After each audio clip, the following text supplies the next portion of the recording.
चरणों में और होते हैं विनीत इस भाव से कि सदा सदा हम भी गा सके सहजता और सकारात्मकता के गीत। सभी लोग हाथ जोड़ेंगे, मस्तक झुकाएंगे और मेरे साथ बोलेंगे, हे गुरुदेव नमोस्तु नमोस्तु नमोस्तु। क्या था, क्या हूँ, क्या बनूं, रे मन अब तो सोच, वरना मरना वरण कर, बार बार अफसोस।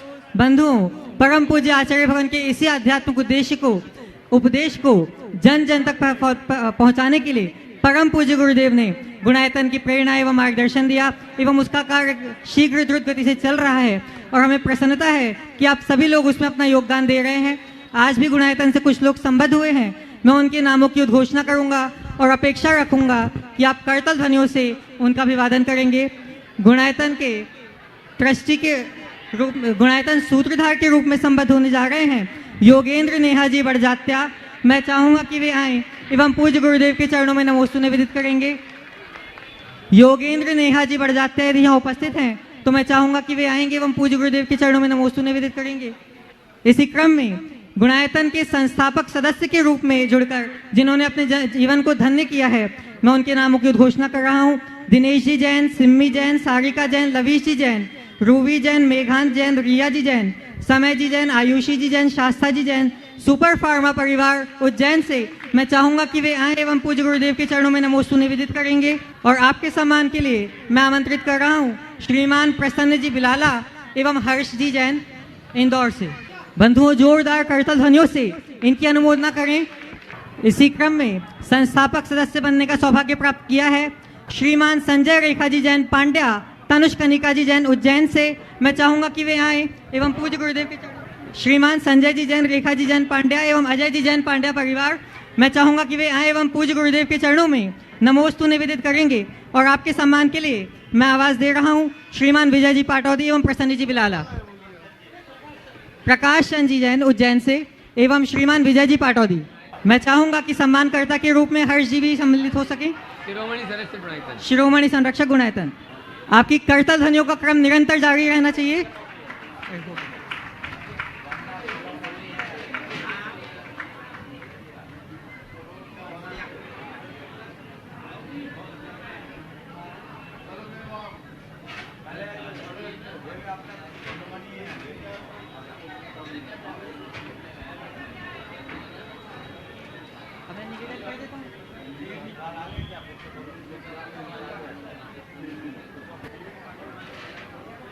श्रीमान योगेंद्र नेहा जी बड़जात्या अगर यहाँ उपस्थित हैं, जो आज सूत्रधार के रूप में गुणायतन से संबद्ध हुए हैं, तो मैं चाहूंगा कि वे आए एवं पूज्य गुरुदेव के चरणों में नमोस्तु निवेदित करेंगे। अब हम जुड़ते हैं सीधे शंका समाधान के सत्र में और चलते हैं पूज्य मुनिवर श्री संधान सागर जी महाराज के चरणों में और निवेदन करते हैं कि हे महाराज श्री नमोस्तु, आपके माध्यम से आज का यह सत्र संचालित हो। नमोस्तु नमोस्तु नमोस्तु। सभी लोग बैठ जाएं अपने स्थान पर। और आज फ्रीगंज वालों का, फिर से उज्जैन वालों का सौभाग्य है कि शंका समाधान आपके इस नगर में गुरुमुख से आपको सुनने को मिल रहा है। और आज प्रथम प्रश्न के लिए मैं आमंत्रित कर रहा हूँ श्रुति बड़जात्या, लक्ष्मी नगर।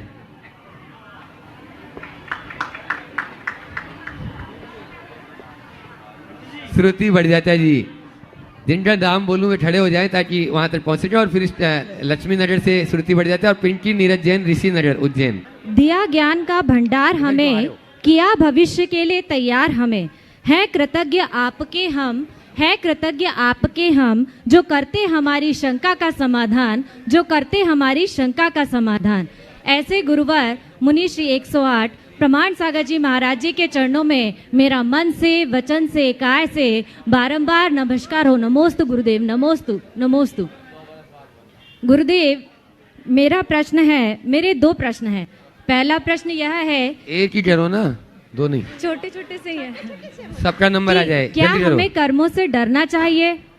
क्या हमें कर्मों से डरना चाहिए? और दूसरा प्रश्न मेरा यह है कि हमारे बड़े बुजुर्ग कहते हैं कि हमारा भाग्य तो भगवान ने पहले से ही लिख दिया है, वहीं मम्मी पापा कहते हैं कि भाग्य तो हमारे हाथ में है, तो हम किसे सही माने और सही निर्णय ले सकें? कृपया शंका का समाधान करें। आपने पूछा है क्या हमें कर्मों से डरना चाहिए? जी गुरुदेव।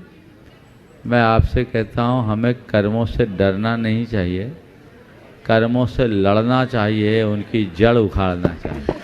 ठीक है। और रहा सवाल आपके दादाजी और मम्मी पापा के बात का कि भाग्य पहले से लिखा हुआ है जी गुरुदेव और सब कुछ हमारे हाथ में है। जी हाँ, दोनों चीज़ें हमें साथ लेकर चलना। जब कोई काम करना हो तो मम्मी पापा की बात मानो, और खूब करने के बाद काम ना हो तो दादा को याद करो। अच्छा नमस्ते गुरुदेव, नमस्ते नमस्ते। चलिए अगला। ओ पिंकी नीरज जी जैन ऋषि नगर, और उसके बाद में डॉक्टर ज्योति जी जैन असिस्टेंट प्रोफेसर उज्जैन तैयार रहेंगी। हाँ। नमोस्तु महाराज जी, नमोस्तु महाराज जी, नमोस्तु महाराज जी। महाराज जी मेरा प्रश्न यह है, क्या भाग्य की रेखाएं पुरुषार्थ, विश्वास और आचरण के सहारे बदली जा सकती हैं, जबकि कहा यह भी जाता है कि होनी तो अटल है। भाग्य की रेखाएं पुरुषार्थ, विश्वास या आचरण के सहारे बदली जा सकती है, बदली भी जा सकती है, और बहुत सारी चीज़ें नहीं भी बदलती। हमें क्या करना चाहिए इस विषय में? हमें अनेकांतात्मक दृष्टिकोण रखना चाहिए। जब हम काम करने के लिए उद्यत हों, जो अभी पहले प्रश्न के उत्तर में मैंने कहा, तब इसी विश्वास के साथ काम शुरू करना चाहिए कि मैं जो चाहूँगा वो होगा। पर ढेर सारे प्रयत्न करने के उपरांत भी यदि वांछित परिणाम न निकले तो सोचना चाहिए होनी तय। समझिए। नमोस्तु महाराज। ओ अगला प्रश्न है डॉक्टर ज्योति जी जैन असिस्टेंट प्रोफेसर उज्जैन। हाँ महाराज। इसके बाद नमोस्तु गुरुदेव, नमोस्तु गुरुदेव। मेरा प्रश्न यह है, और यह प्रश्न केवल हम जैन समाज की महिलाओं का नहीं है, मैं ब्राह्मण समाज, विजयवर्गीय समाज, वैश्य समाज कई से जुड़ी हूँ, उन सभी महिलाओं का प्रश्न है कि आजकल सभी कहते हैं लड़कियाँ, महिलाएं बहुत फॉरवर्ड हो गई हैं और उनकी सहनशीलता बहुत कम हो गई है। इस संदर्भ में मेरा प्रश्न यह है महर्षि कि जब तक स्त्रियां पुरुष के अहम को, बदसलूकी भरे वाणी को सहन करती रहीं, तब तक तो सामंजस्य बना रहा, लेकिन जब अपने साथ होने वाले दुर्व्यवहार को स्त्रियों ने विरोध करना शुरू कर दिया तो उन पर आरोप लगाए जाने लगे। तो आपसे हमारा यही अनुरोध है कि नारी के स्वाभिमान को, उसके सम्मान को हम कैसे स्थापित करें ताकि परिवार में भी शांति, सुकून और सामंजस्य बना रहे। देखिए, किसी को भी किसी के अहंकार का शिकार बनाना और उसकी भावनाओं को कुचलना हिंसा है, चाहे वो पुरुष द्वारा नारी को हो या नारी द्वारा पुरुष को। आपने जो सवाल किया कि पुरुषों की बदसलूकी, उनके अहम और उत्तेजनापूर्ण व्यवहार को जब तक सहती रही तब सब कुछ ठीक रहा, और जब से उसका प्रतिवाद करना शुरू कर दिया तब से उस पर आरोप लगने लगे। मैं एक ही बात कहता हूँ, हमारी संस्कृति में एक ही बात हमें सिखाई गई और मानी गई कि जो सहन करता है वही समर्थ बनता है,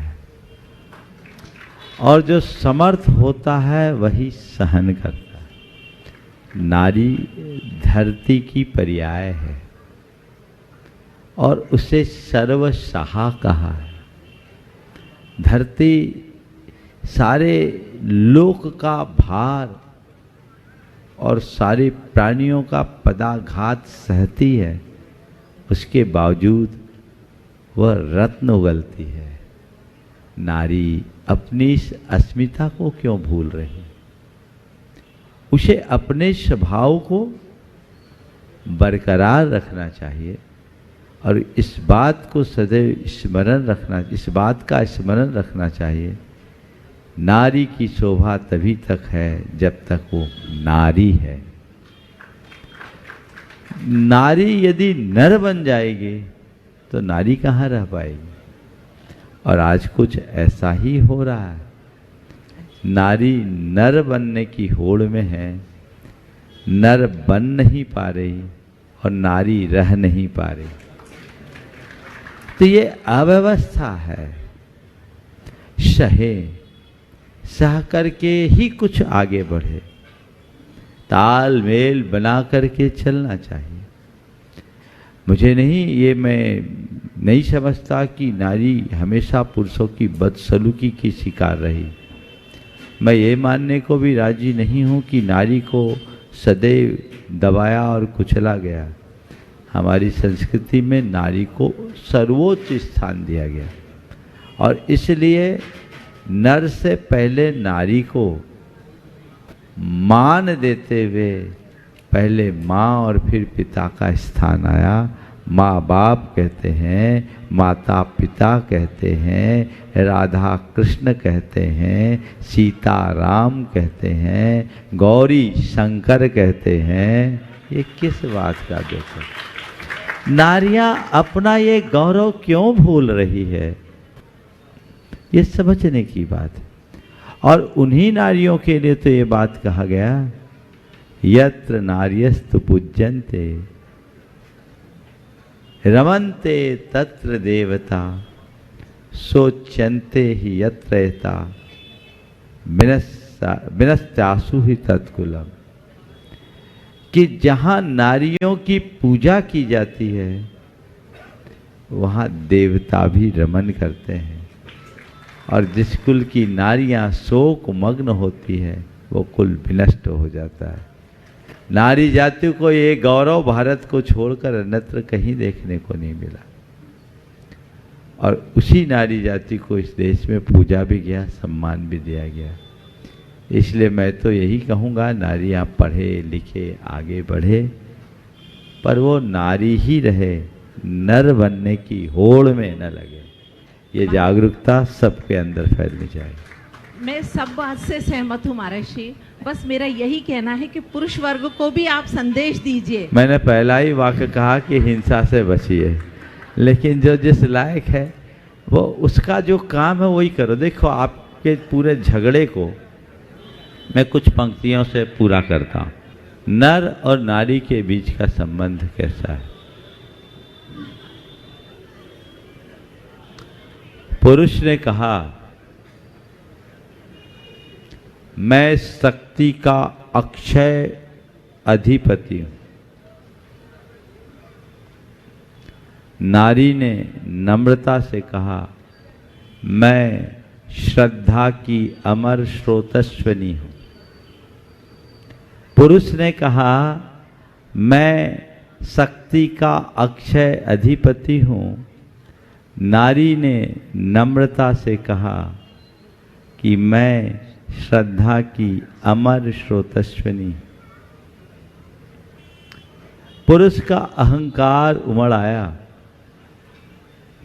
और उसने कहा शक्ति का संबल संभाले लिए बिना श्रद्धा का क्या मूल्य।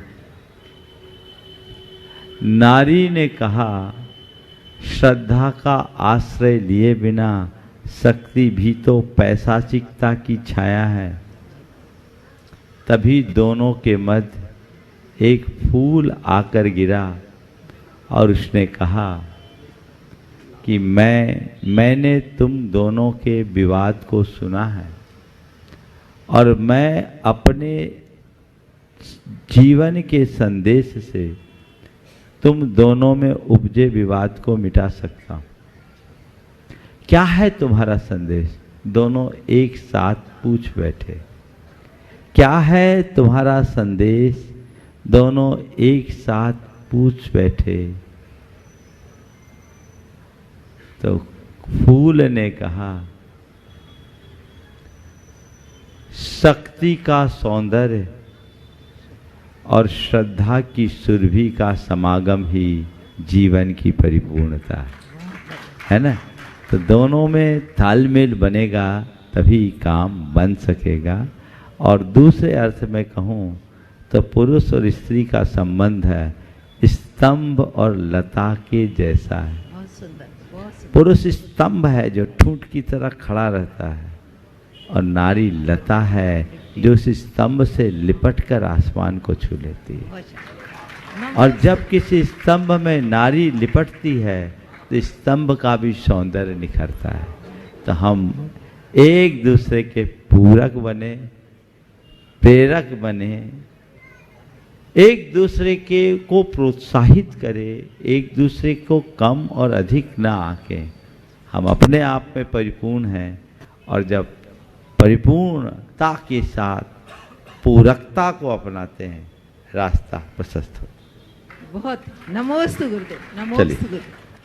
आप लोगों ने 2 दिन भावना योग का बहुत आनंद लिया उज्जैन वालों ने, और उसमें बरेली से अपने बीच में योगाचार्य नवीन जी जैन भी यहाँ पर उपस्थित हुए। वे अपना प्रश्न गुरु चरणों में रख रहे हैं, और उसके बाद में उसी भावना योग से संबंधित आदर्श जी जैन असिस्टेंट प्रोफेसर, इनको सुबह ही सुनना था, अभी वे अपना प्रश्न भी करेंगे और अपनी बात भी गुरु चरणों में रखेंगे। आदर्श जी जैन आगे आ जाए यहाँ पे मंच पर, असिस्टेंट प्रोफेसर उज्जैन। नमोस्तु महाराज श्री।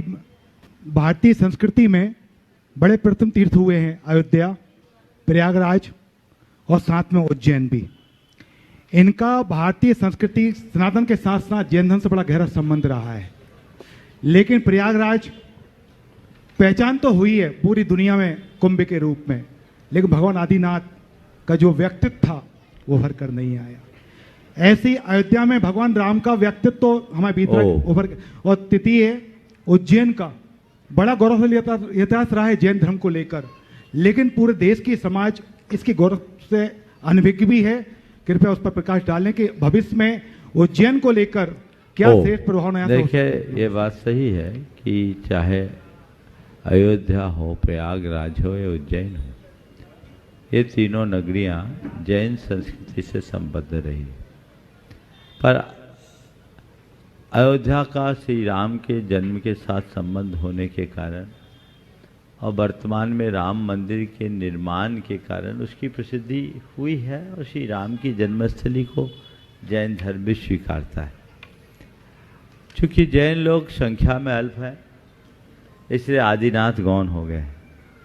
जिनके उपासक अधिक, अनुयायी अधिक, उनके साथ लोग अधिक होंगे, नाम भी अधिक होगा, ये स्वाभाविक है। प्रयागराज और उज्जैन का जहाँ तक सवाल है, इसकी प्रसिद्धि के पीछे कुंभ है, और कुंभ में जो अमृत की बूंदों की कथा है उससे संबद्धता है।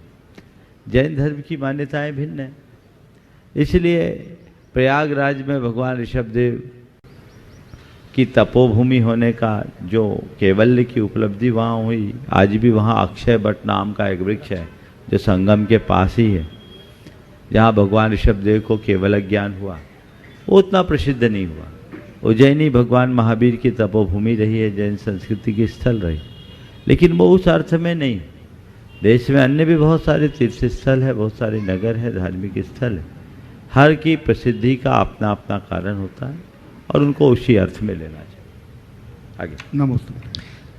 हाँ, बोला। आदर्श जी जैन असिस्टेंट प्रोफेसर उज्जैन, और उसके बाद में तैयार रहेंगे बड़वानी से अपने बीच में आर्यन जी जैन यहाँ पर उपस्थित हैं अपनी पूरी टीम के साथ में, यदि टीम हो तो।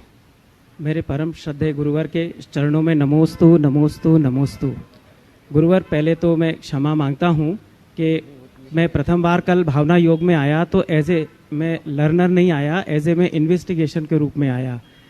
मैंने कई बार सुना भी था कि भावना योग से बहुत कुछ होता है और भावना कुछ से कुछ चमत्कार भी होते हैं। तो मैं एक शोध पीठ चलाता हूँ, श्री गुरुकुल शोध पीठ, जिसमें हम 13 लोग हैं। अभी वर्तमान में 8 प्रोफेसर्स हैं और 90 करीब स्कॉलर्स जुड़े हुए हैं। तो मैंने जब ये भावना योग का विषय उनके बीच में रखा तो वो सब लोग इससे बहुत प्रेरित हुए। प्रेरित होने के बाद में उन्होंने कहा कि क्या हम इस पर रिसर्च कर सकते हैं, पर चूंकि हमारे पास डेटा नहीं था और ना ही हमारे पास में कोई कंफर्मेशन था, क्योंकि पीएचडी करने वाले टीचर जब उस पर रिसर्च करते हैं और साथ में कुछ हमारे स्कॉलर्स उस पर पीएचडी भी करना चाहते हैं, तो सबसे पहले तो यूजीसी के कुछ नॉर्म्स हैं कि जिसकी तरफ पीएचडी करना है क्या उससे परमिशन ली गई है। तो पहले तो मेरा पहला प्रश्न है, क्या हम भावना योग पर पीएचडी कर सकते हैं? क्योंकि अभी हमने भावना योग को 7 हिस्सों में बांटा है, जैसे ओवर थिंकिंग, डिप्रेशन, फोबिया, इन सब चीज़ों में। अब चूंकि ये बहुत बड़ा स्वरूप है, कोई एक डिजीज़ पे तो ये काम करता नहीं है, नंबर ऑफ डिजीज़ पे काम करता है, तो इसके अलग अलग लोग अलग अलग पर रिसर्च कर रहे हैं। तो क्या हम रिसर्च कर सकते हैं? पहले तो आपकी परमिशन। और दूसरा ये मेरा एक प्रश्न है, क्या भावना योग या मंगल भावना को पाठ्यक्रमों में लाया जा सकता है? और अगर लाया जा सकता है एनसीईआरटी की बुक से या फिर यूजीसी में, तो वो किस लेवल से स्टार्ट करना चाहिए? बहुत अच्छा। पहले तो मैं चाहूँगा इस युवा का जोरदार अभिनंदन करें। आपने जो उपक्रम हाथ में लिया है बहुत श्रेष्ठ है। जहाँ तक भावना योग में पीएचडी करने की बात है, थीसिस लिखने की बात है, एक थीसिस लिखी जा चुकी है और कई लोग अभी इस पे काम भी कर रहे हैं। यदि आप और आपकी टीम इस काम को आगे बढ़ाती है तो हमारी उसमें पूर्ण सम्मति है, आशीर्वाद है, इसमें कोई चिंता करने की बात नहीं। इसके बाद क्या पूछा आपने दूसरा? दूसरा ये कि इसको भावना योग को पाठ्यक्रम में अगर हाँ, लाना पाठ्यक्रम में जहाँ तक ये आपको प्रयास करना चाहिए। एकलव्य विश्वविद्यालय ने इसे अपने एक पाठ्यक्रम में रखने का भी कुछ निश्चय किया, अन्य जगह भी कर रहे। तो यूजीसी और एनसीईआरटी दोनों से ये काम किया जा सकता है। मेरे ख्याल से मंगल भावना एक संप्रदायातीत प्रार्थना, इस पर अगर प्रयास किया जाए तो ये तो एनसीईआरटी के पाठ्यक्रम में हिंदी में दिया जा सकता है। बहुत अच्छा, लोग उससे प्रेरणा लेंगे। ये प्रयास आप लोगों को अपने स्तर पर करना चाहिए और संपूर्ण भावना योग को उच्च शिक्षा में जोड़ा जा सकता है और उसके लिए पूरा कैरिकुलम को तैयार करके आप लोग आगे आइए। मेरा आशीर्वाद। हमने कुछ उसके योजना बनाई हुई है। मेरे जो डायरेक्टर हैं वो भी कुछ समय आने वाले हैं, तो आपसे थोड़ा समय जरूर, जब मुझे समय मिलेगा दूंगा। बहुत बढ़िया, आशीर्वाद। अरिहंत जी जैन बड़वानी और उसके बाद में आगे हाँ, सुगन चंद जी सेठी की स्मृति में धर्मेंद्र जी, सरोज जी, अक्षत जी सेठी सपरिवार जो गुणायतन के ट्रस्टी भी हैं। नमोस्तु महाराज जी, नमोस्तु महाराज जी, नमोस्तु महाराज जी। महाराज जी, हम सभी लोगों का ये प्रश्न है कि मंदिरों के ऊपर जो ध्वजा हम लोग लगाते हैं उसे समय समय पर उतार कर बदलते भी हैं, तो जो उस ध्वजा को उतारने के बाद में उस ध्वजा का क्या करना चाहिए, सुरक्षित उसका तरीका क्या है? देखो, बहुत अच्छा सवाल है। मंदिर की ध्वजा पताका को उतारने के बाद क्या करना चाहिए? भगवान का जिससे नियमित प्रक्षाल करते हैं उस वस्त्र का आप क्या करते हैं? वो भी नहीं पता महाराज जी। हाँ, क्या करते हैं? तो उसका भी पता नहीं है, पता कर लो जी। दोनों में एक ही काम करना चाहिए। ऐसे वस्त्रों को, चूंकि ये डिकम्पोज हो सकती है, धरती के अंदर गाड़ देना चाहिए ताकि वहीं वह विसर्जित हो जाए, समर्पित हो जाए। हाँ, आगे नाम। और मैं चाहूँगा आज जो वैसे ही वो तो गुरु से जुड़े हैं और गुणायतन से भी जुड़े हैं और आप सबके चहेते अध्यक्ष जी भी हैं, धर्मेंद्र जी, अक्षत जी, सरोज जी, काव्या जी सेठी परिवार, जोरदार तालियों से उनका स्वागत अभिनंदन कर दें। और आज जो गुणायतन से संस्थापक सदस्य ट्रस्टी के रूप में जुड़े हैं और उनके सम्मान के लिए अपने बीच में शिरोमणि संरक्षक हर्ष जी, शिरोमणि संरक्षक विजय जी पाटोदी और प्रसन्न जी यहाँ पर बिलाला, वे सभी उनको स्मृति चिन्ह देते हुए गुणायतन का और उनका स्वागत अभिनंदन करेंगे। एक प्रश्न भी आज धर्मेंद्र जी सेठी परिवार से अक्षय जैन, उनका जो बालक है वो प्रश्न करेगा। माइक वहां तक पहुंचा दें, नीचे ट्राई साइड। हाँ, जोरदार तालियों से स्वागत अभिनंदन। आपने देखा अभी गुरुवार का ये अल्प प्रवास रहा, इसमें भी पूरी कमेटी बहुत ही अच्छे से ध्यान में, और चाहेंगे माइक वहां तक पहुंचा दें अरियन जी, नीचे देखो, तो ताकि वो प्रश्न कर लें और उसके बाद में तैयार रहेंगे जो आज ट्रस्टी के रूप में वो भी जुड़े हैं, आगे भी और बढ़ेंगे। दिनेश जी, सिम्मी जी जैन, सुपर फार्मा उज्जैन। नमोस्तु गुरुवर, नमोस्तु नमोस्तु नमोस्तु। गुरुवर, ये प्रश्न भैया की ओर से। जी महाराज जी। इसी की भावना की पूर्ति की आपने, वाह। एक बार जोरदार अभिनंदन कीजिए। मेरे मंच में आने के बाद धर्मेंद्र भाई ने कहा, महाराज हमारे आपका पुत्र है, इसकी भावना है। हमने कहा बहुत अच्छी बात है। आज ये भावना इसके पुण्य को कई गुनी वृद्धि कराएगी, आगे बढ़ाएगी, इसके बहुत धार्मिक निमित्त बनेगी। बहुत बहुत आशीर्वाद। बोलो, बहुत सुंदर।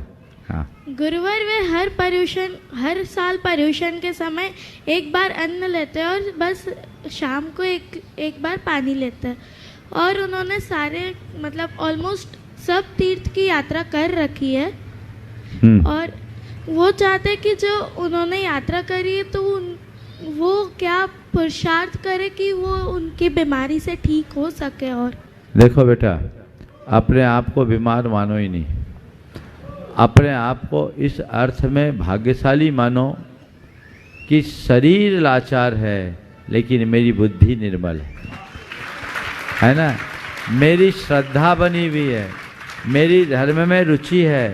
तन से धर्म नहीं होता, मन से धर्म होता। समझ गए?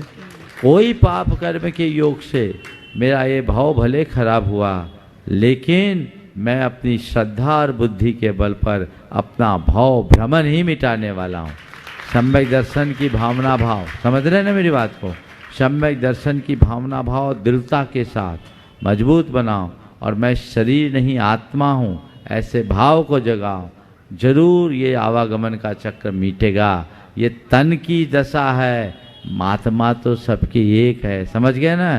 तो मैं देह नहीं चेतन हूँ, ये लाचार तन है, मेरी आत्मा नहीं, मैं सर्वशक्तिमान हूँ, मैं अनंत शक्ति का पिंड हूँ, मैं अपने आप में परिपूर्ण हूँ। और मेरे साथ भले शरीर ऐसा है पर इतना पुण्य है कि आज मेरा पूरा परिवार मेरे साथ खड़ा है और मेरी सब भावनाओं को पूर्ण करने में सहयोगी बन रहा है। बहुत बहुत नहीं गुरुदेव, हाँ बोलो। गुरुदेव रोज सुबह ना नहाने के बाद डेली माला फेरने के बाद ही दूध पीता है। बहुत सुंदर, बहुत सुंदर। और गुरुदेव आचार्य प्रज्ञा सागर जी महाराज से उसने नियम ले रखे, आजीवन चाय त्याग क्या।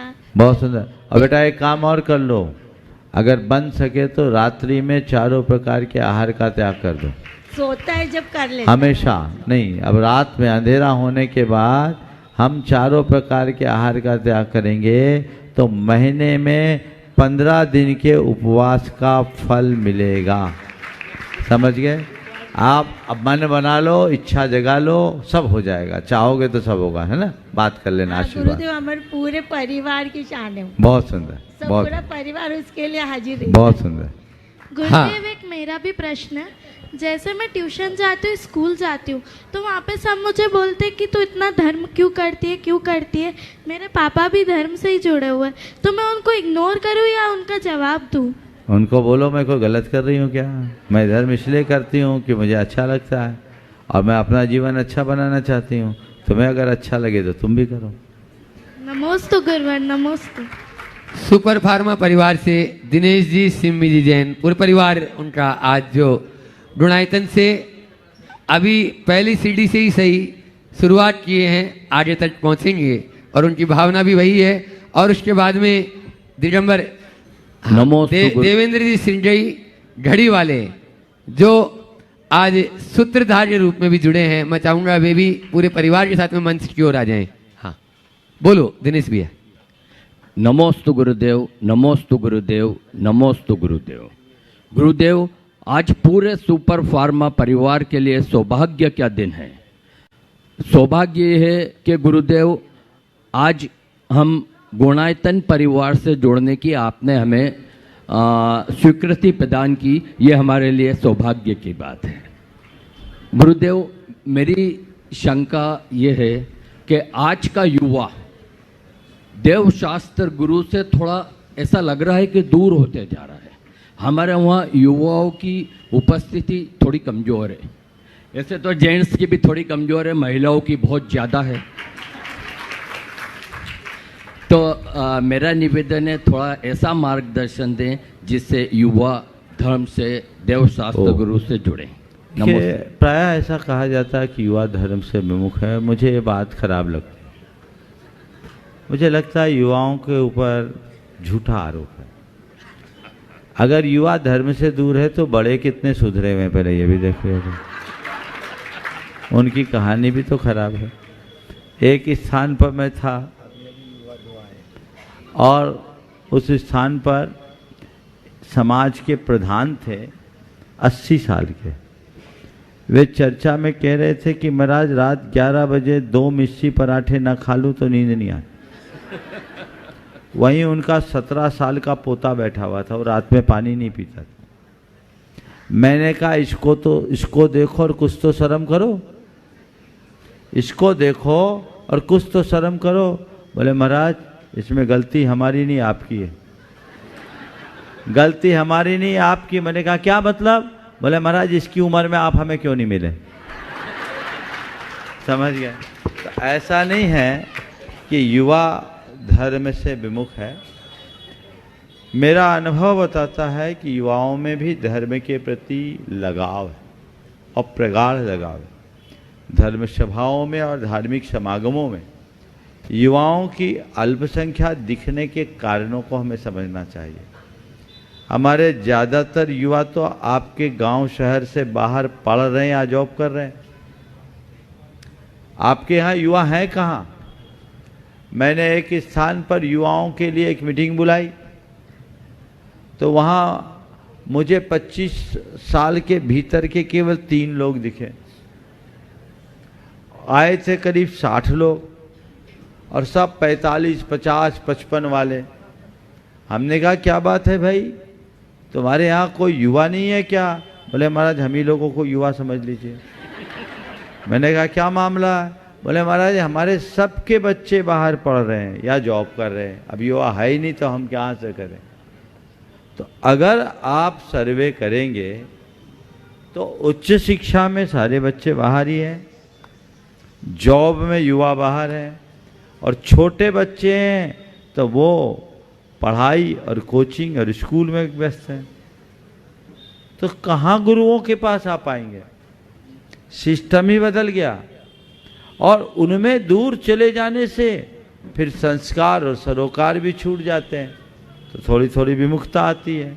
संगति बिगड़ जाने से भटकाव भी आ जाता है।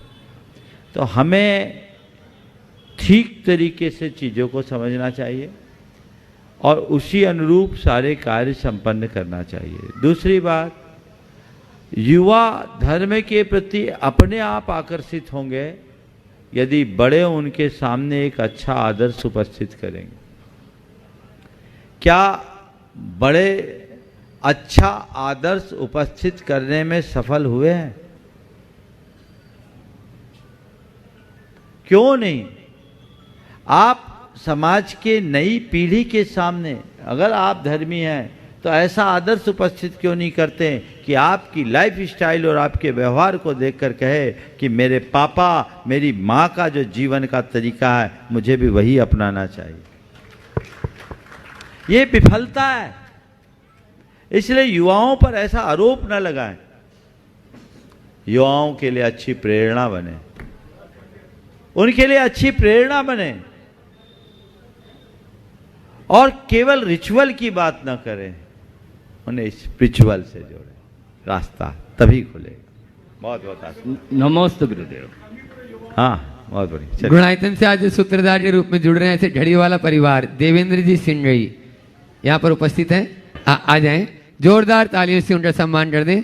और मैं चाहूंगा प्रसन्न जी बिलाला, विजेंद्र जी सुपारी वाले वो भी आ जाएं। हाँ वो जो आज देवेंद्र जी सिंगई है, योगेंद्र जी नया बढ़ जात्या वे भी आ जाएं। और आज जो नए सूत्रधार के रूप में जुड़े हैं उन्हें स्मृति चिन्ह देते हुए उनका स्वागत अभिनंदन करेंगे। साथ में दिनेश जी को भी चाहूंगा मैं कि दिनेश जी भी सुपर फार्मा वे भी आ जाएं, वे इस स्वागत की परंपरा में वे भी अपना हाथ बटाएं। प्रसन्न जी जल्दी करें थोड़ा।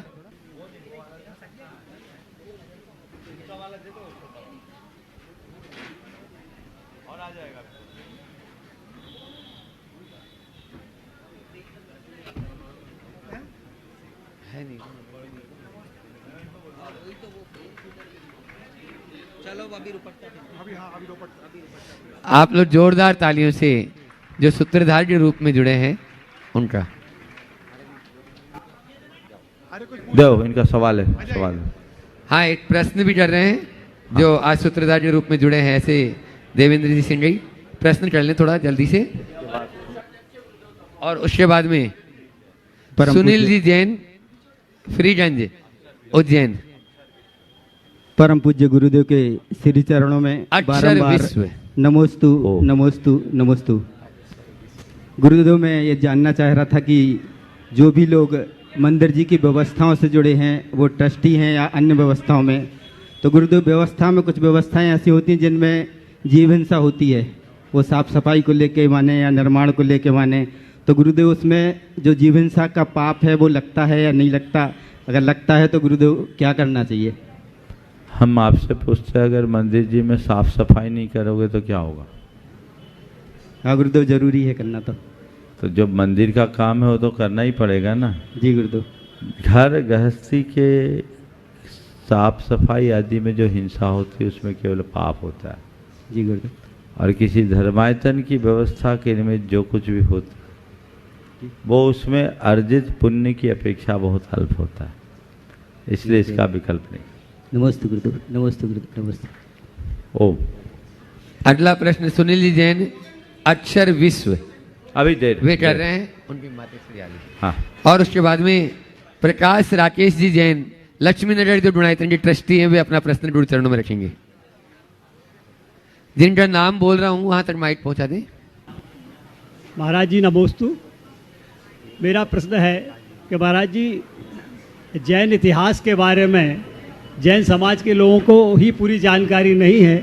वह भगवान महावीर के 2500 साल से ही जैन इतिहास को बता पाते हैं।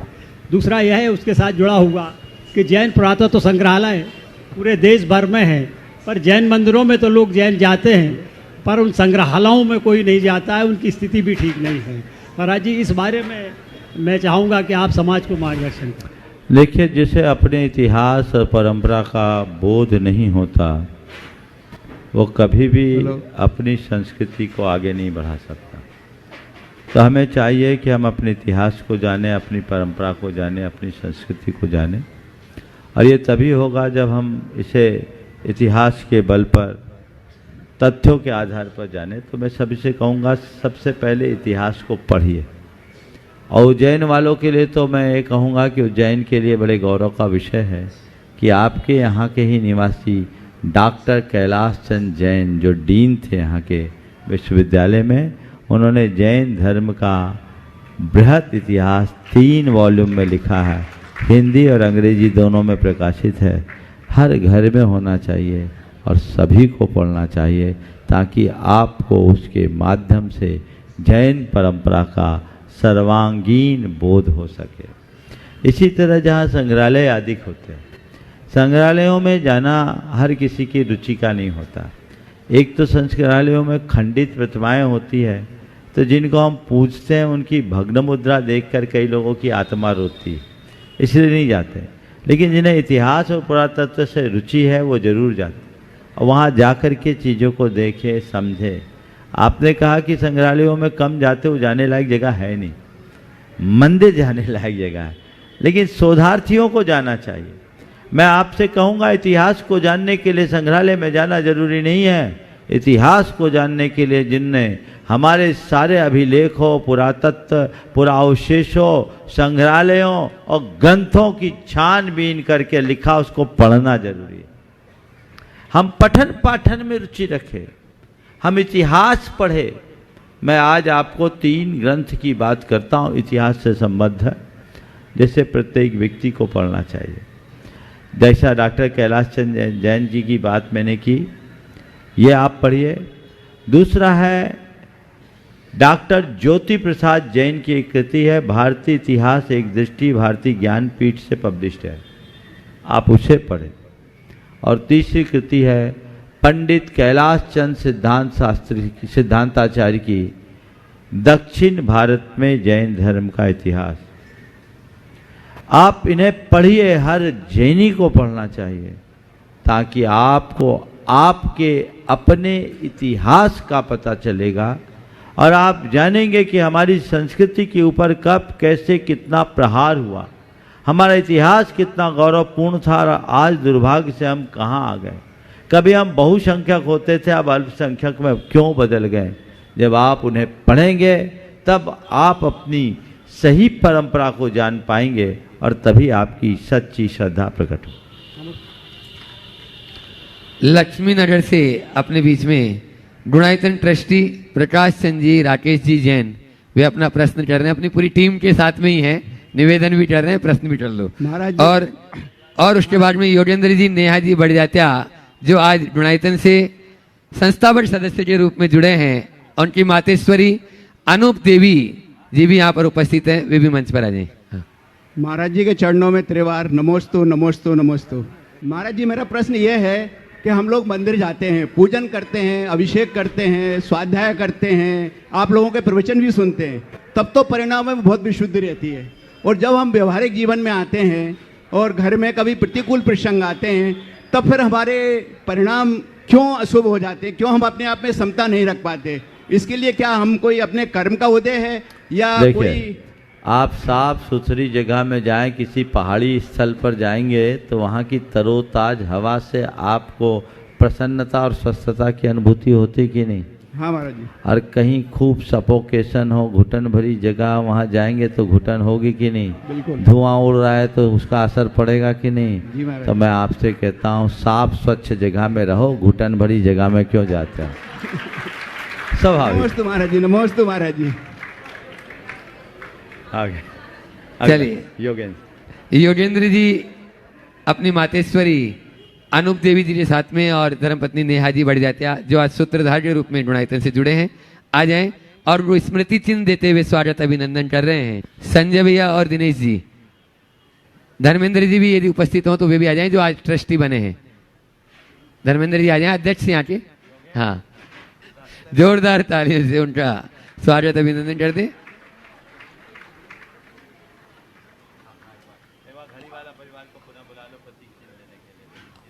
घड़ी वाला परिवार उनको स्मृति चिन्ह नहीं दे पाए थे, अभी यहाँ पर उपस्थित हैं।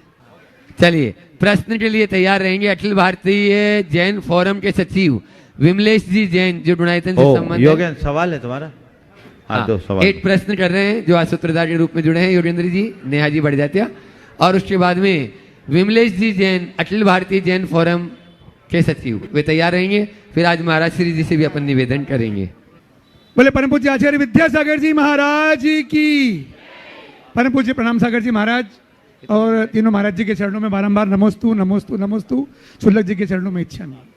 महाराज जी, आपका उज्जैन अल्प प्रवास, उज्जैन में भावना योग का होना और उज्जैन की जैन समाज में ऊर्जा का भरना बहुत मतलब आज जो इस 1:30 बजे के समय में जो इतनी उपस्थिति दिख रही है, ये आपके 4 दिन का अल्प प्रवास का अगर इतनी यहाँ ऊर्जा है तो आपका चातुर्मास होगा तो हमारा उज्जैन तो धन्य हो जाएगा।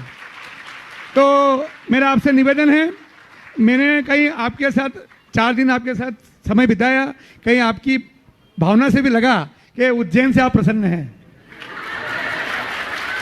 तो 2025 चतुर्मास मिले, बहुत अच्छी बात है, लेकिन बिल्कुल हम सभी की भावना है कि 2025 चतुर्मास ही मिले। लेकिन अगर 25 नहीं मिलता है किसी कारण से तो गुरुदेव यहाँ पर हर 12 साल में सिंहस्थ लगता है। तो 2028 में सिंहस्थ है 3 साल बाद, और सिंहस्थ में बहुत आप जानते हैं सिंहस्थ अभी कुंभ लगा है प्रयागराज में, तो हम यहाँ जैन कुंभ फ्रीगंज में या तपोभूमि में जैन कुंभ लगाएं और आपके माध्यम में पूरे हिंदुस्तान का जैन समाज आए और उज्जैन में सिंहस्थ पालन। ठीक, चले अगला सवाल। हेलो। शिष्य पे गुरु का विश्वास बहुत कम होता है, बल्कि विश्वास का आभास बहुत कम होता है। तमाम जिंदगी को प्रेरणा देने के लिए एक ही गुरु का आशीर्वाद बहुत होता है, एक ही गुरु का आशीर्वाद बहुत होता है। परम पूज्य त्रय मुनिराजों के चरणों में नमोस्तु। जल्दी संक्षेप में। Jain bank forum Ujjain, Jain Akhil Bharatiya Jain bank forum पूरे भारत में संचालित हो रहा है। इसके माध्यम से जो हमारे जैन बंधुओं की समस्याएं होती है बैंक से संबंधित, वो हम लोग दूर करते हैं। यदि किसी की भी समस्या हो तो हम लोगों तक वो अपनी समस्या ला सकते हैं। किसी प्रकार का सहयोग चाहिए, चाहे वो गरीब तबके का हो या अमीर तबके का हो, वो अपनी समस्या हम लोगों तक ला सकते हैं। महाराज जी, मेरा प्रश्न यह है कि हमें तो यह नहीं मालूम कि आयु बंद किस समय होगा। ऐसा हम क्या करें कि आयु बंद के समय भी हमारे परिणाम शुभ रहें, जिससे कि अच्छी गति का बंद हो। हर पल को आयु बंद का पल मान लो, परिणाम अपने आप सुधर जाएंगे। चलिए अगला। कनिका जी जैन जो आज जिनका परिवार आज ट्रस्टी के रूप में भी जुड़ा है, और उसके बाद दिगंबर जैन प्रमाणित पाठशाला फ्रीगंज उज्जैन, उसकी समस्त शिक्षिकाएं यहाँ पर उपस्थित है और संचालिकाएं भी, वे आशीर्वाद भी लेंगी, अपनी बात भी प्रश्न के रूप में करेंगी। कनिका जैन उधर दो। कनिका जैन तक माइक पहुंचाएं, थोड़ा शीघ्रता से, बस समय बहुत कम बचा है। ओ देखिए, जब तक ये माइक आ रहा है जैसा कि हमने कल आप सबको बताया था, आगामी 6 फरवरी परम पूज्य गुरुदेव का प्रथम समाधि दिवस, जिसे हम विद्यासागर आचार्य विद्यासागर स्मृति दिवस के रूप में आयोजित करने जा रहे हैं। पूरे देश में बहुत उल्लास, उमंग और उत्साह के साथ इसे संपादित करना चाहिए, क्योंकि ये कोई साधारण तिथि नहीं, ये हम सबके परम आराध्य, हमारे आपके सबके भगवान, उनके प्रयाण का ये दिन है। और उसमें उस दिन पूरे देश में जहाँ जहाँ भी लोग हैं, सबको अपने अपने स्तर पर ये एक बृहद आयोजन संपन्न करना चाहिए। सभी लोग शोभा यात्राएं निकालें और जन सभा करें, जिसमें उनके गुणानुवाद किए जा सके, और ये कार्यक्रम केवल जैनियों के बीच सीमित न रहे, जन जन के बीच सीमित रहे। ऐसा सत्प्रयास आप सब करें, जिससे उसका सुपरिणाम सामने उपस्थित हो सके। ये सभी को करना है। ये सब जगह ये संदेश आप लोग अपने अपने स्तर पर फैला दें, ताकि सभी इससे लाभान्वित हो। हाँ, कनिका। महाराज जी के चरणों में नमोस्तु नमोस्तु नमोस्तु। महाराज जी, मेरी जिज्ञासा ये है कि सर्व मुनि महाराज एवं आचार्य जी के सामने 108 लगता है, एवं तीर्थंकरों के सामने 1008 लगता है। हाँ। तो ये किस चीज को सिंबलाइज करता है? देखिए, श्री लिखने की अपनी अपनी एक परंपरा। श्री नहीं, 108 और 1008 बता रहा हूँ। 108 1008 ऐसे नहीं है, उसके साथ श्री है। तो 108 बार श्री लिखो, 1008 बार श्री लिखो, तो कितना टाइम लग जाएगा? तो शॉर्ट फॉर्म श्री 108 या 108 श्री, 1008 श्री। तो ये 108 और 1008 ही क्यों? तो 108 मुनियों के साथ लगाया जाता है, क्योंकि 108 ब्रह्म का प्रतीक है। ब्रह्म अगर आप देखें तो 108 होता है। बरहमा ब्रह्म बनता है। क से ब तक जाए तो 23 होता है, र तक जाए तो 27 होता है, ह तक आए तो 33 होता है, और म तक आए तो 25 होता है। मैं टाइम बचा रहा हूँ, ये देख लीजिए आप। क से ब यानी 23, र यानी 27, ह यानी 33 और म यानी 25, सब मिला दो तो 108 है। मुनि ब्रह्म के उपासक होते हैं, इसलिए उनके नाम के आगे 108। और हमारे तीर्थंकर जो होते हैं, उनके 1008 नाम होते हैं, इसलिए उसके आगे 1008 लगाया जाता है। चलिए आगे। प्रमाणिक पाठशाला, एक बार जोरदार ताली बजा दीजिए इन सभी शिक्षिकाओं और संचालिकाओं के लिए। और उसके बाद में महाराज श्री जी से निवेदन है। त्रय मुनि राजों के चरणों में बारंबार नमोस्तु नमोस्तु नमोस्तु। आज हमारी पूरी पाठशाला अत्यंत हर्षित एवं उत्साहित है महाराज जी, कि हमारी पाठशाला को आपका साक्षात आशीर्वाद मिल रहा है।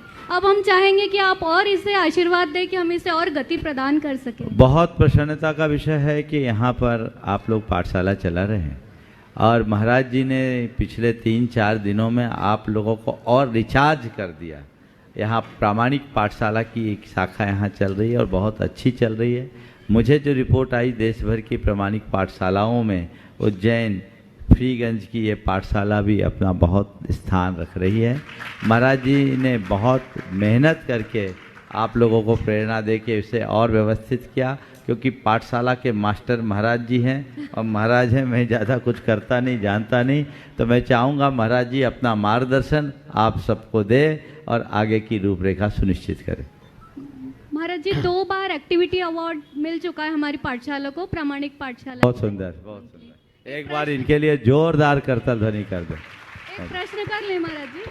हाँ, एक प्रश्न। चलो कर। महाराज जी, जब भी हम आपके सानिध्य में, गुरुओं के सानिध्य में रहते हैं, तो इतना आनंद की अनुभूति होती है, सुख होता है। पर फिर ऐसे में हम मोक्ष सुख की कल्पना कैसे करें और क्यों करें?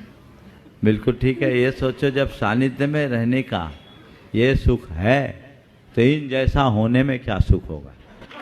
बस ये गणित लगा लो तो अपने आप कल्पना आ जाए। चलिए। मुनि श्री को नमोस्तु करते हुए आज यहाँ पर पूर्व से संचालित आचार्य विद्यासागर प्रामाणिक पाठशाला का नवीन कार्यालय का शुभारंभ होने जा रहा है। निश्चित ही हमारे जीवन में संस्कारों का बड़ा महत्व है। एक भिक्षुक अपने शिष्य के साथ एक घर पर पहुंचा भिक्षा मांगने के लिए और उसने कहा भिक्षाम देहि भिक्षाम देहि। इस बात को सुनते ही वहाँ से एक छोटी सी बिटिया बाहर निकली। उसने कहा बाबा जी घर में माँ नहीं है इसलिए मैं आपको कुछ नहीं दे सकती। भिक्षुक ने कहा कोई बात नहीं बेटा, माँ नहीं है, शायद तुझे कुछ देने के लिए माँ से पूछना पड़ेगा। एक काम कर, ये सामने जो मिट्टी पड़ी है ना, एक मुट्ठी मिट्टी उठा करके मेरे कटोरे में डाल दे। बिटिया ने भी सोचा दाल रोटी सब्जी देने के लिए माँ से पूछना होगा, किंतु मिट्टी देने के लिए पूछना जरूरी नहीं है। उसने एक मुट्ठे में मिट्टी भरी और साधु के कटोरे में डाल दी। तो उसने बेटा आशीर्वाद दिया, इसी तरह बेटा तुम अपना कर्तव्य करते रहो। और थोड़ा आगे बढ़ा और हैंडपंप मिला तो उसने अपने चेले से कहा बेटा ज़रा हैंडपंप चला दे, मुझे कटोरा साफ करना है। शिष्य हंसने लगा, गुरुजी आप भी गजब कर रहे हैं, एक तो बिटिया से कह कर के कटोरे में मिट्टी डलवाई और अब कटोरा धोने के लिए कह रहे हैं। गुरु मुस्कुराए, बेटा बात ऐसी है, जिस बिटिया ने आज एक मुट्ठी रेत मेरे कटोरे में डाली है, भले आज उसने रेत डाली किंतु उसके हाथों में देने का संस्कार तो पड़ेगा। और भले मुझे कटोरा धोना पड़ेगा, कि संस्कार उसमें बढ़ेगा कि कभी मेरे द्वार पर कोई भिक्षुक आए तो मुझे खाली हाथ नहीं लौटाना, भले एक मुट्ठी रेत मुझे उसे देना है। वास्तव में आज के परिवेश में संस्कारों का एक कहना चाहिए प्रशिक्षण या संस्कारों की छाप छोड़ना बहुत दुर्लभ हो रहा है। परिस्थितियां बदल रही हैं, स्कूली शिक्षाओं का बढ़ता बोझ आज हमारे आने वाली पीढ़ी के लिए धार्मिक संस्कारों के लिए एक प्रकार से कहना चाहिए अवरुद्धता का कारण बन रहा है। ऐसे समय में जबकि पूर्व में माता पिता परिवार जन के ही द्वारा संस्कार मिल जाते थे, आज सबकी व्यस्तताओं परिस्थिति देख कर के पाठशालाओं की महती आवश्यकता है। और पूरा देश में जहाँ जहाँ जैन समाज है वहाँ पर पुराने काल से ही पाठशालाएँ संचालित हो रही हैं, किंतु अब उन पाठशालाओं को नया रूप देने की आवश्यकता पड़ गई। जैसे पहले बाज़ार में दुकान हुआ करती थी, आज दुकानें बदल गई, अपने प्राचीन घर नए नए रूप धारण कर लिए। इसी प्रकार पाठशालाओं को नया रूप होना चाहिए। और कल पिछले 2-3 दिनों में चर्चा करने पर पता चला कि यहाँ पर भी सभी मंदिरों में लगभग पाठशालाएँ संचालित होती हैं। और हम अपने बच्चों को कितना आकर्षण दे सकें कि जिस तरह वह स्कूल जाने के लिए लालायित होते हैं, वैसे हमारी पाठशाला आने के लिए वो लालायित हों। क्यों ना कुछ और नया किया जा सके। तो अभी चूँकि कम समय में पूज्य श्री के आशीर्वाद से जितना हो सका यहाँ पर कुछ नए शिक्षकों को और पुराने शिक्षकों के साथ संयोजना करके लगभग 10-11 शिक्षिकाओं की टीम और जो 2-3 संयोजक मंडल जिसमें वो अपने पाठशाला के शिक्षकों का सहयोग कर सके, एक छोटी सी समय योजना के साथ यहाँ पर पाठशाला कार्यालय 2 दिनों में भैया लोगों ने मिलकर के और ये बेटी यहाँ पे कुछ नई बेटियाँ भी जुड़ी, इस तरह उन्होंने इस पाठशाला को नया रूप प्रदान किया है। निश्चित आप सब सौभाग्यशाली हैं कि ऐसे यहाँ पर आप सबने जन्म लिया, जहाँ की देवशास्त्र गुरु की सन्निधि निरंतर आपको मिलती रहती है। वर्षा योग आदि होते रहते हैं। गुरु महाराज की तो बड़ी कृपा उज्जैन नगरी पर रही है और प्रतिभा स्थली का शुरुआती चरण में यहाँ पर पूरा आर्य का संघ और बहनों का यहाँ पर मंगलाचरण यहीं से हुआ था। अब हमारी आने वाली पीढ़ी भी संस्कारों से संस्कारित बनी रहे, इसलिए आप सब लोग भी अपना उत्साह दिखाएं, अपने बच्चों को पाठशाला पहुँचाएँ। और नई प्रामाणिक पाठशाला में बहुत सी नई नई एक्टिविटीज़, नई नई बुक्स जो कि आज स्मार्ट क्लास जिसको आप कहते हैं, वो सब यहाँ पर शुरू होने वाली है। क्योंकि समय हमारे पास इतना ही था तो इतना हुआ, लेकिन यहाँ पे कार्यकर्ताओं कमेटी का भरपूर इसमें सहयोग है। उनका कहना है किसी प्रकार की कमी हम नहीं होने देंगे। फिर भी जितने लोग पाठशाला से जुड़ सकते हैं, धन मन धन से जुड़ करके, और निश्चित मानिएगा आगामी आने वाले समय में अगर कोई एकमात्र साधन बचेगा तो हमारी पाठशाला ही है, जिससे हम आने वाली पीढ़ी के संस्कारों को सुरक्षित रख सकते हैं। आप सब इस पाठशाला से जुड़ें और आधुनिक नए नए तरीके से अपने बच्चों को कैसे हम शिक्षण दे सकें और यहाँ पर देने का प्रयास शिक्षिकाएं करेंगी। आप सब उनका लाभ लेंगे। और जैसे बस अंतर इतना ही करना है कि हमें थोड़े से पैटर्न को चेंज करना है, तरीके में कुछ नया ना नए तरीके से आनंद झरे। पहले जब हमारे पास कम पैसा था तो हम 20 रुपये या कहना चाहिए 100 रुपये का कुर्ता पहनते थे और जब पैसा बढ़ गया तो किया कि नहीं, कुर्ता तो वही था किंतु अब 4000 वाला कुर्ता पहन रहे हैं। तो क्वालिटी बच्चों को इनाम आदि में थोड़ी बढ़ जाए तो उसमें एक आकर्षण होता है। अभी हम देख रहे हैं वो उनकी जो कहना चाहिए एक प्रकार से क्वालिटी डेवलपमेंट हम नहीं कर रहे हैं। क्वांटिटी भले बढ़ जाती किंतु क्वालिटी हमारी बढ़ेगी तो निश्चित बच्चे नहीं बड़े और बच्चों की मम्मियों की भी पाठशाला यहाँ पर संचालित होगी। जो बच्चे आएंगे उनके साथ उनकी माताओं के लिए भी एक पाठशाला, ऐसी 4 क्लासेस यहाँ पर की है। उन सबकी विस्तृत जानकारी आप बाद में लेंगे और लेकिन इस पाठशाला में अपने बच्चों को भेजें और स्वयं आए और पाठशाला की योजनाओं से जुड़ते हुए अपने जीवन को सार्थक करें। इसी मंगल भावना के साथ बोलिए आचार्य गुरुवर विद्यासागर जी महाराज जी की। देखिए अभी महाराज जी ने आप सबको पाठशाला के संदर्भ में कहा, निश्चित इसे अच्छे से संचालित करेंगे। जो लोग पाठशाला से जुड़ना चाहते हैं वो भी अच्छे से जुड़े। और यहाँ पर मंदिर के लिए भी समाज का बड़ा उत्साह रहा है और आप मंदिर को शीघ्र भव्य स्वरूप प्रदान करें, उसके लिए आप प्रयास रखें। ये 4 दिन के अल्पकालिक प्रवास में उज्जैन का रंग बड़ा खिला है और मैं चाहता हूँ ये रंग और खिले रहे, आगे भी बने रहे। ये ऐसा ना हो कि जब तक सामने है तब तक सब कुछ है, पीछे जाए तो भूल जाए। अभी तो हम आ गए, अब मज़ा तब है जब आप हम लोगों को ला पाओ। अब लाने के लिए आपको लगना पड़ेगा, जब आप लगेंगे तभी ला पाएंगे। देखिए आपकी क्या भवितव्यता है, ऐसी भावना को भा करके रखना चाहिए। और अभी एक विश्व मांगल्य सभा का कार्यक्रम है जो मातृत्व को लेकर कार्यक्रम किया जा रहा है। मुझसे कहा गया था, वो बहन जी उपस्थित है क्या?